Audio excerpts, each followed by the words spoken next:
Are there giant octopuses underneath the Tacoma Narrows Bridge? Today I'm going to share 3 stories, and this can perhaps help you decide for yourself what to believe and what to let go away as mystery. Under the Tacoma Narrows Bridge lies the ruins of the original bridge, which collapsed in fantastic, crazy footage in 1940 during a windstorm. I'm sure you've seen the video footage of that. It collapsed into the waters, and it's about 200 feet deep right there, and it's, for its namesake, it's super narrow, and there's a lot of currents and lots of food. And the structure that's laying down there has made for a lot of marine, like a little sanctuary, if you will. And so there is a lot of giant Pacific octopus that live down there. But obviously the legends go a lot further than that. They describe an animal that can be potentially 600 pounds in a 30-foot arm span.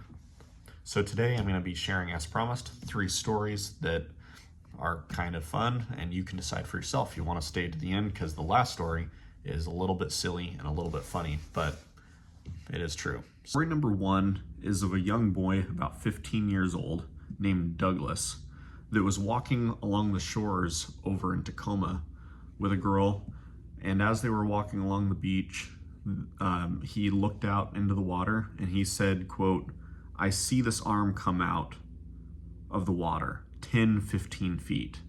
He then said that it freaked him out so bad that he just took off running. It can be pretty hard to tell how far an arm is coming out of the water. It can without there being some kind of frame of reference for you, but we'll just let you be the judge of that one. Crazy story nonetheless.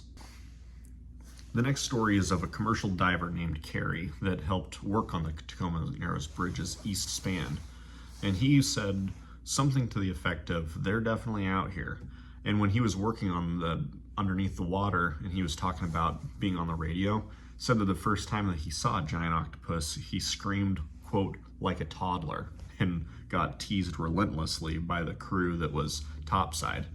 But it seems like they got used to seeing him, and he said that he had seen some of them with an arm span of up to 20 feet, which is obviously gigantic and terrifying.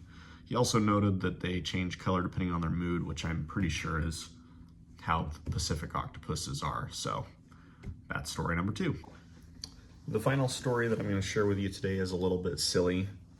It's of a diver that was working on the new bridge after the original one collapsed. And he was down underwater using a cutting torch to cut up some metal under there. And he noticed that as he looked down, he would be missing some of the rods. And it's just like, man, where are these things going? And then one of the times he was looking down to grab another one, and he saw this tentacle coming up and grabbing at it, just sneaking him away. So that's a true story. It's kind of, I don't know if it was just being mischievous or curious or whatever, but it's kind of amusing. So if you enjoyed this, please consider liking and subscribing, and we will catch you on the next one. See ya.